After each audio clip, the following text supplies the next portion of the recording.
2 weeks before my brother's wedding, he sent me a text. No call, no preamble, just 7 words and a period at the end. Keeping the ceremony small. Hope you understand. I read it 3 times.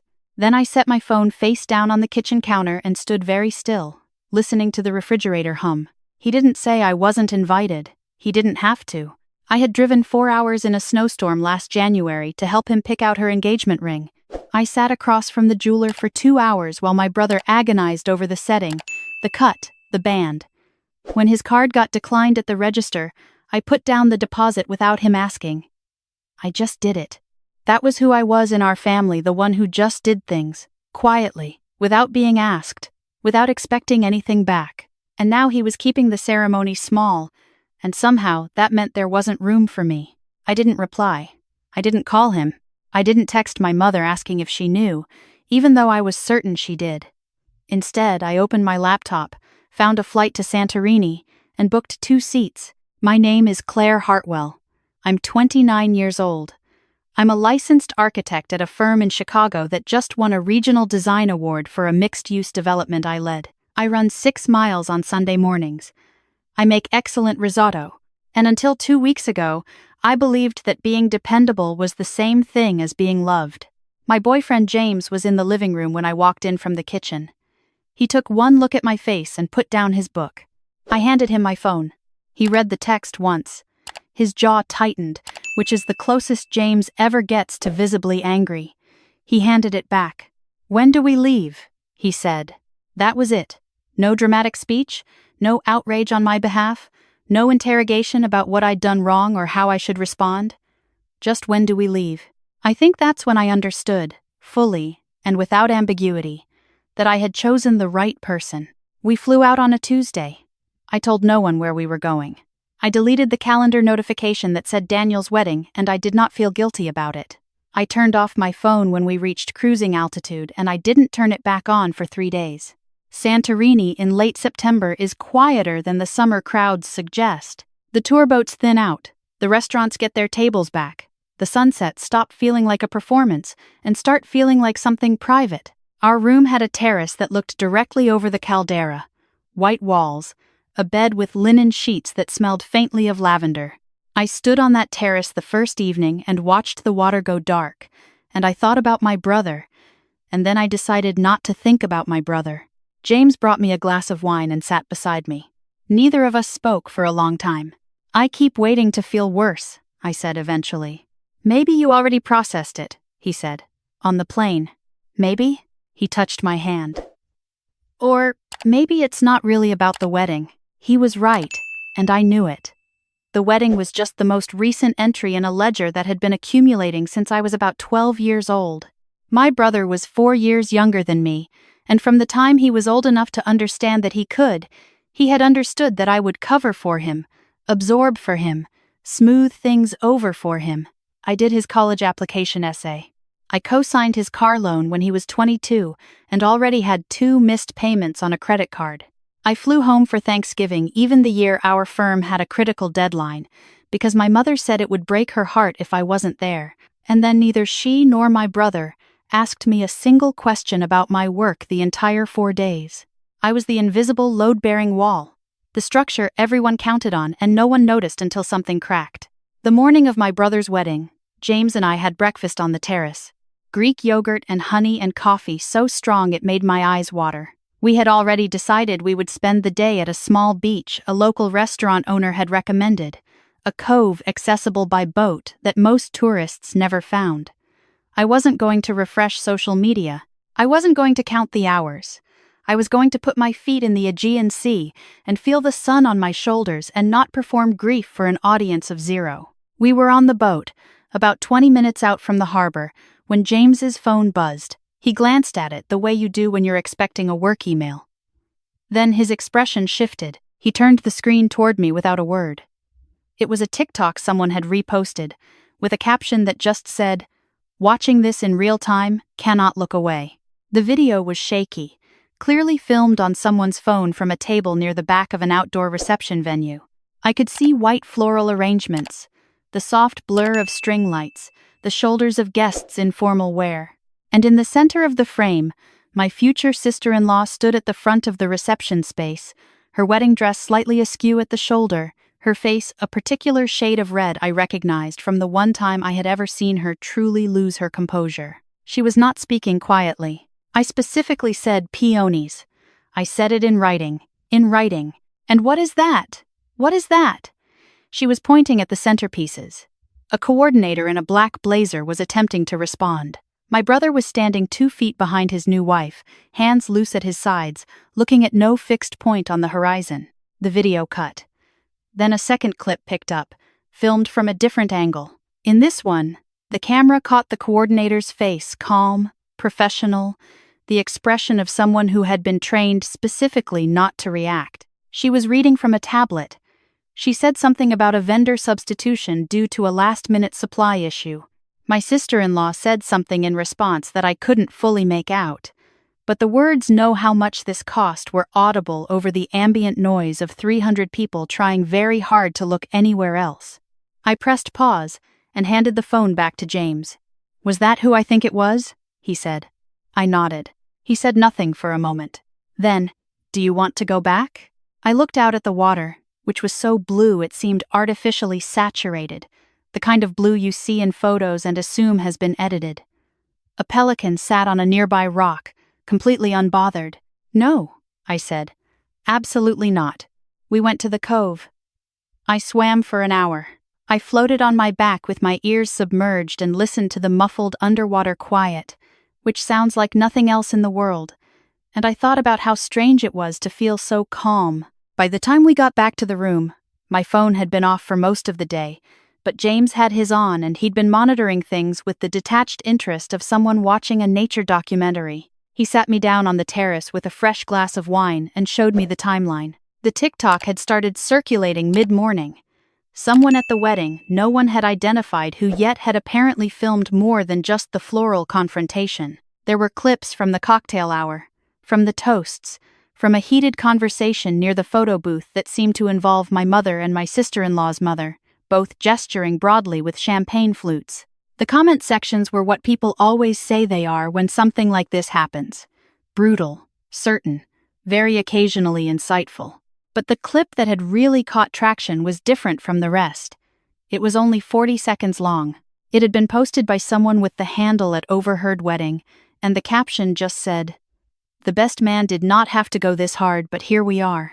In it, my brother's best friend, a guy named Marcus, whom I had always vaguely liked, was midway through his toast. He'd had a few drinks. Clearly. His voice had that slightly too loose quality. He was saying something about how my brother had changed over the past few years, and how he'd watched my brother make a lot of choices that Marcus didn't fully understand, and how he hoped that going forward my brother would remember the people who had actually shown up for him. And then Marcus looked directly at my brother and said, "You know who I mean, man. You know exactly who I mean." The camera panned slightly at that moment, the way a phone does when a hand shifts, and in the background you could see my brother's face, which had gone the specific white of someone who knows a truth has just been let out of a box he thought was locked. The internet, naturally, wanted to know who Marcus meant. Within 4 hours, someone had found an old Instagram post, one of mine, from the January trip when I'd helped pick out the ring.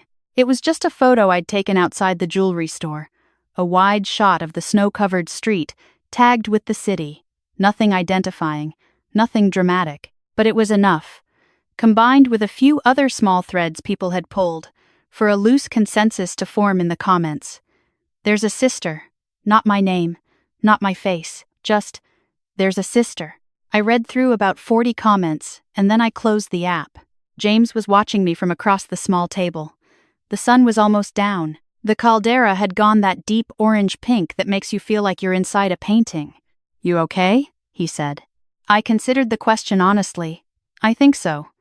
It's like watching a building you designed get reviewed by critics. Except you didn't design this. You just lived in it. He was quiet for a moment. "What are you going to do?" "Nothing," I said. "I'm going to do nothing," he smiled. "That's the most radical thing you've ever said." I turned my phone back on the next morning. I had 11 texts from my mother, 4 from my brother, and 1 from a number I didn't recognize. I read none of them. I opened Instagram, found a photo James had taken of me the evening before. I hadn't even known he'd taken it. I was sitting on the terrace wall with my legs crossed, a glass in my hand, looking out at the water. I looked calm. I looked like someone who was exactly where she wanted to be. I wrote one caption. I wasn't on the guest list. Turns out I had the better view anyway. I posted it. I turned the phone back off. James handed me coffee. You just posted something, he said. He'd seen the notification on his own phone. I posted one thing, I said. That's going to do something. Probably, I agreed. I wasn't wrong. By the time I turned my phone on again 6 hours later, it had been shared 4,000 times. The comment section was a mix of people who understood immediately and people who were trying to piece together the context. A few accounts that covered wedding drama had reposted it with questions. Somewhere in the thread, someone had connected it to the Marcus toast video, and suddenly there was a name attached to the sister the internet had been speculating about. Not my full name, just Claire. My mother texted, I know you're upset, but this is not the way to handle things. My brother texted, Really, Claire? Really? I read both messages.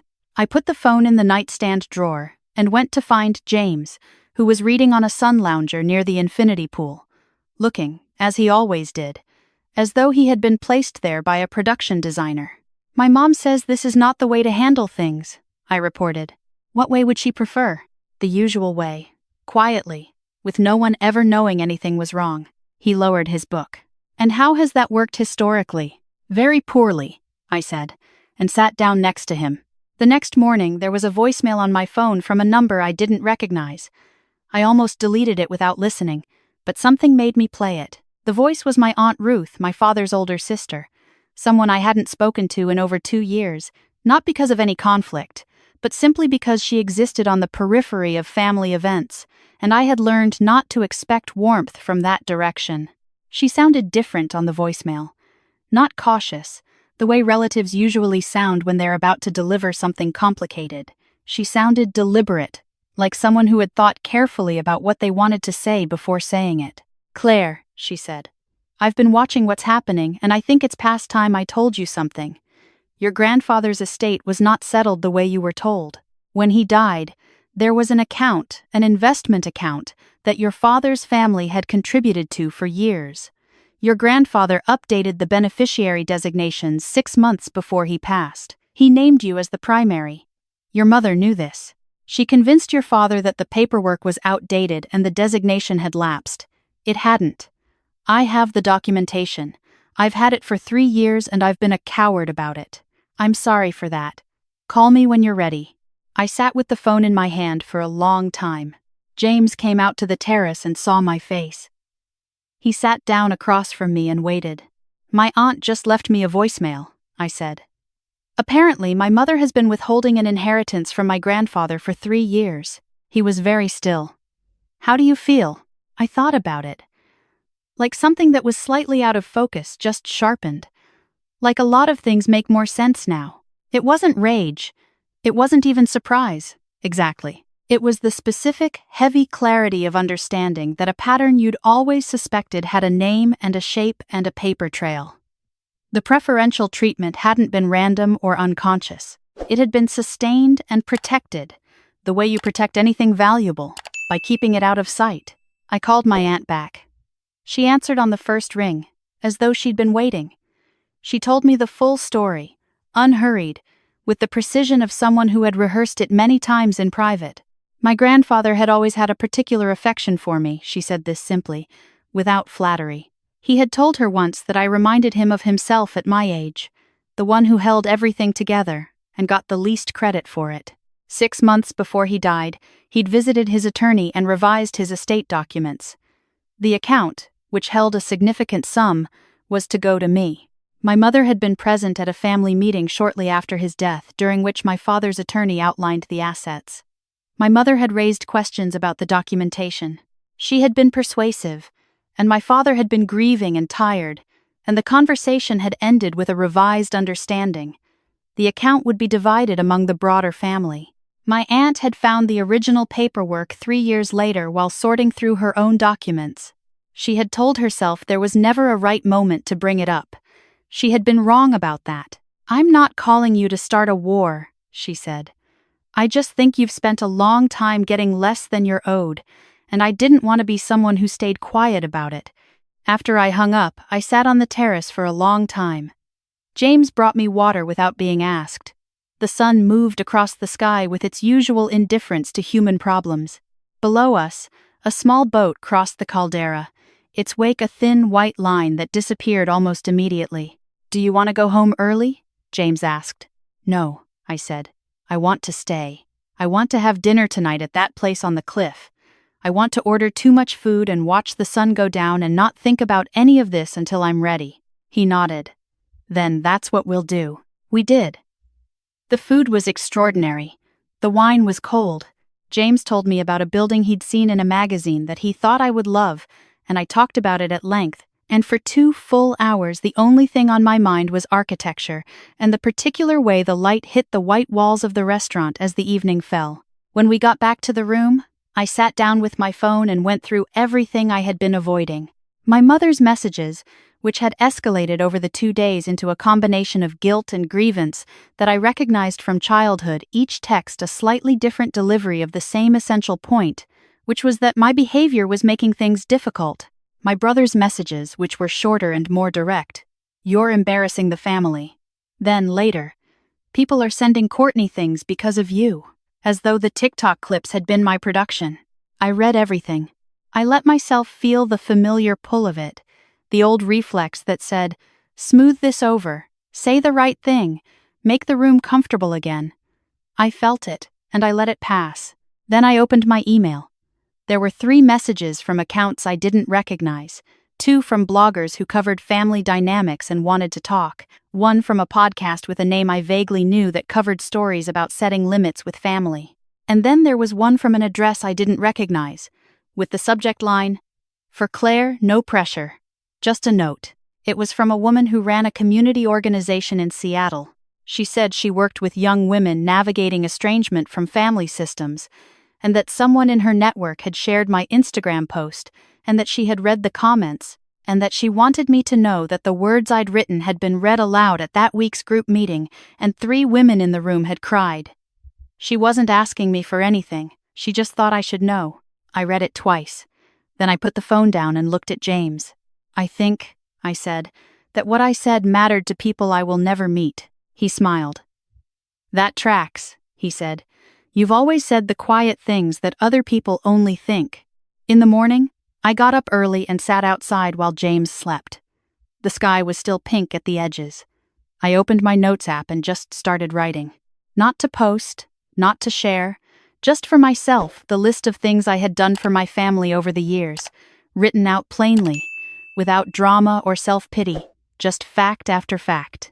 The ring deposit, the loan co-sign, the Thanksgiving drives, the birthday party I planned for my mother's 60th that my brother attended and left early from to take a client call, and which she later remembered as something Courtney had organized. The hospital visit when my father had his procedure and I was the one who stayed through both shifts of nurses while my brother sent a flower arrangement.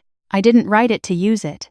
I wrote it because seeing things clearly, without the soft filter of, well, family is complicated, felt like something I had been waiting years to allow myself. When James woke up, I showed him.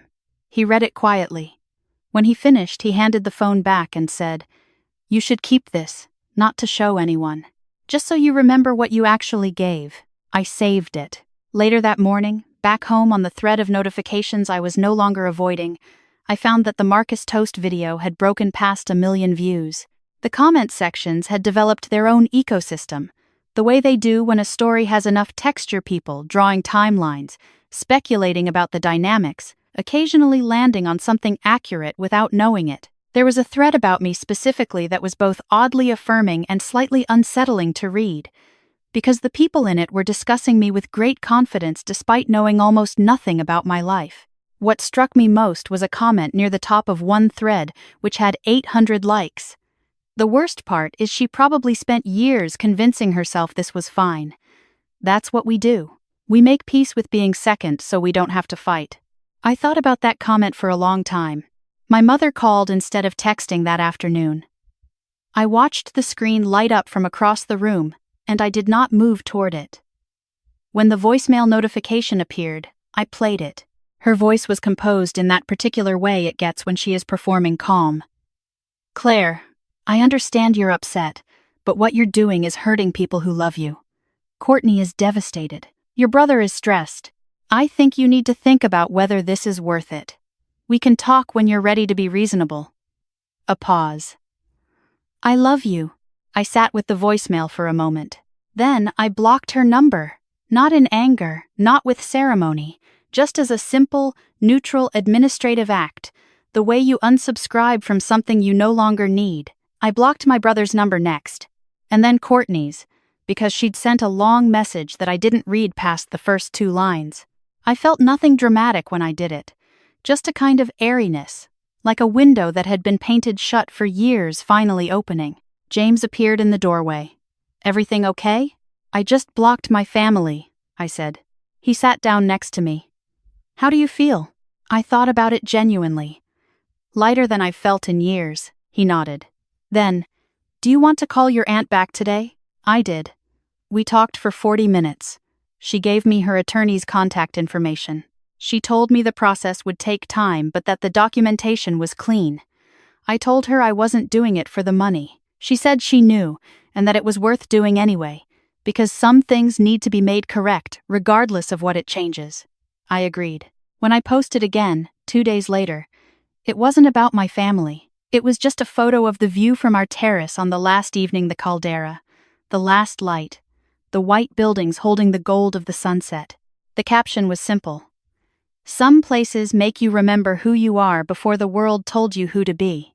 It got shared more than anything I had ever posted. The comments were mostly from strangers, and they were mostly kind. Several were from women who had been uninvited to things, weddings, birthdays, graduations by people who had claimed to love them. They all said some version of the same thing. "Thank you for saying it." I didn't respond to most of them, but I read every single one. On the flight home, somewhere over the Atlantic, James fell asleep with his head turned toward the window. I opened my laptop and started writing something not for a posting, not a caption, just something longer. The beginning of an account of the past year, and the years before it, told plainly. I didn't know what it would become. I just knew that the voice in my head was clear for the first time in a long time, and I wanted to get it down before it softened. I wrote for 3 hours straight. When the cabin lights dimmed and James shifted in his seat, I saved the document and closed the laptop and looked out the window at the dark. Somewhere below us was the ocean, unimpressed and moving regardless. My aunt's attorney called me the week after I got home. The account existed. The documentation was valid. The process would take several months, but the outcome was not significantly in question. She said it in the careful language of someone who had done this many times. Not "you will get what you are owed," but rather "the position is strong." I said I understood. I didn't tell anyone. Not friends, not colleagues, no one. I just went back to work and ran my 6 miles on Sunday and made risotto on Thursdays when James came over, and let the legal process be exactly what it was: paperwork, time, and eventual truth. My brother issued a statement on Instagram the following month. It was 4 paragraphs about how social media can distort reality and how our family is private and how he and Courtney were focusing on their new chapter. The comments were closed. I saw it because a colleague sent it to me with a raised eyebrow emoji. I looked at it for about 10 seconds, and then I put my phone away. Someone tagged me in a thread about it. I didn't respond. I had nothing to add. His version of events was his version of events, and I had stopped needing mine to replace it. The people who knew me already knew. The people who didn't know me and had followed the story had formed their own assessments, and those assessments were, on the whole, not unfavorable to me. But even that wasn't the point anymore. The point was that I had gone to Santorini. I had swum in water so clear you could see the bottom. I had eaten dinner at a table on a cliff and talked about architecture for 2 hours. I had sat on a terrace in the morning and genuinely felt, that the day ahead of me belonged entirely to me. That was the point. The community organizer from Seattle emailed me again in October. She asked if I would be willing to speak at a gathering she was organizing. A small event for women navigating family estrangement. No cameras. No audience beyond the room. She said, "You don't have to share anything personal. Just you figured out something a lot of people are still trying to figure out. It might help them to hear how." I said yes. I drove to Seattle on a Saturday in November. The room was smaller than I expected and warmer. There were about 30 women, different ages, different backgrounds, all carrying that particular expression of someone who has been told their whole life that their perception of events is slightly off. I didn't give a speech exactly. I just talked about the ring deposit, about the Thanksgiving drives, about the text that said keeping it small, about the way the water looked in Santorini on a Tuesday morning when I had nowhere to be except where I chose. Afterward, a woman who looked about my age came up to me. She said she had been invited to her sister's wedding and had shown up anyway, hoping things would be different. And they hadn't been. And she'd cried in the bathroom and driven home early, and for months she had told herself that was the right choice. The mature choice, the high road. She asked me if I thought she was wrong. I told her I didn't think it was about right or wrong. I told her the high road is only meaningful if you actually want to be on it, not if you're taking it because you've been told that's what good people do. She was quiet for a moment. Then she said, "I just wanted them to want me there." "I know," I said. "I know, exactly." Driving back to Chicago that night, James, asleep in the passenger seat, the dark fields of Wisconsin flat on either side of the highway. I thought about what I would tell a younger version of myself if I could. Not wisdom exactly. Not a lesson. Just a single observation. The people who make themselves indispensable by being endlessly accommodating are not actually safe. They are just invisible in a way that looks, from the outside, like belonging. You can choose differently. It costs something, but the cost of not choosing is paid continuously, in small, unmarked installments, until one day you look up and realize the account has been running at a deficit for years. I turned up the music quietly so as not to wake James. Somewhere back in Santorini, the terrace we'd sat on was holding the last light of someone else's evening. The caldera was doing what it always did, indifferent and luminous. I kept driving. The road ahead was clear.